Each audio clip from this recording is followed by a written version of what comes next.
Professor Lessig, you said we are at war with our children. My question is, do you see any chance for peace in the future? So peace will require two things. Number one, that the children, or that generation, digital natives, exercise their power politically through the ordinary political process to begin to demand that the politicians respect the culture they're producing. And number two, the politicians will have to begin to think creatively about different ways to address the kinds of problems that they're focused on. So, for example, in the context of copyright, we've been waging a war for almost 15 years now to stop people from illegally distributing copyrighted material. I think that war is hopeless. It will not be won. Now, that doesn't mean giving up copyright. What it means is giving up a regime of copyright that's focused exclusively on controlling the distribution of copies, and instead set up a system that could begin to compensate artists for the distribution of their work that is harmful to their business that happens in the context of, for example, peer-to-peer file sharing systems.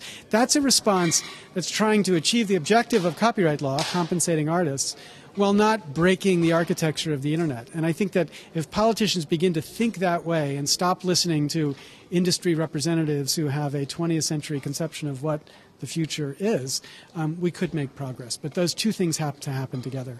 So we need rules, but we need completely new rules.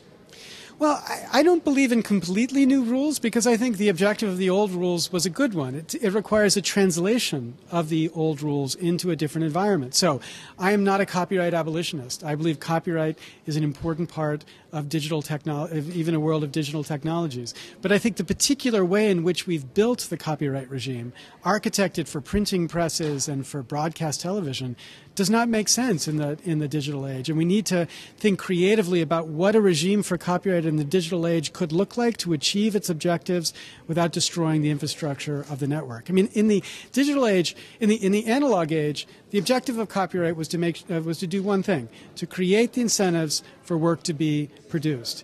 In the digital age, it needs to do two things. It needs to create incentives for commercial work to be, professional work to be produced, but it also has to make sure that the rules don't destroy the extraordinary culture of amateur creativity which the digital environment is inviting. So it needs to be more sophisticated than it was in the 20th century. One last question. After this event, what idea of Italia do you take home?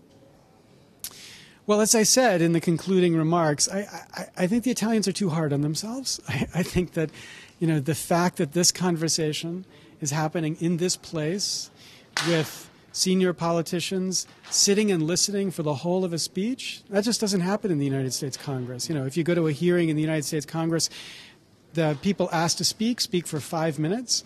The congressmen speak for, 2 hours. And never does anybody actually try to listen to what other people are saying. They just speak in the way that politicians know how to speak. So I think this is promising. Now, everybody understands that Italy has a number of significant challenges to overcome. Most important, in my view, is just penetration of broadband technologies to a wider part of the Italian community.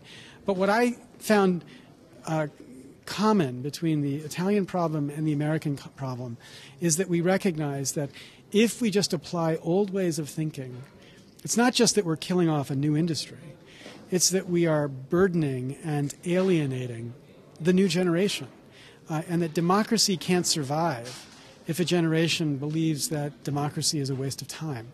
And so they need to be able to register their views and see their views respected. Those two things have to go together. And if we can't do that, then we can't take for granted that democracy will continue to be the way in which we govern ourselves. Thank you very much, sir. Thank you.